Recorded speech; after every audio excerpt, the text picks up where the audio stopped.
Oh my God. Fortnite is making a fucking shit ton. Overwatch is in Fortnite.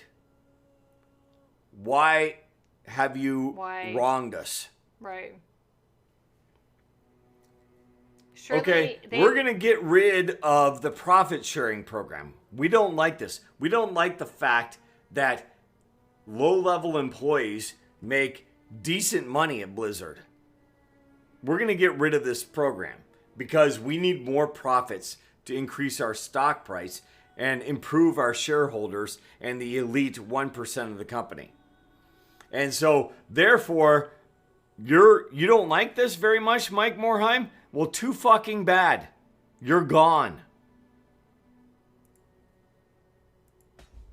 Now we pass it, and we get more profits. More money in my pocket, motherfucker, for your work that you're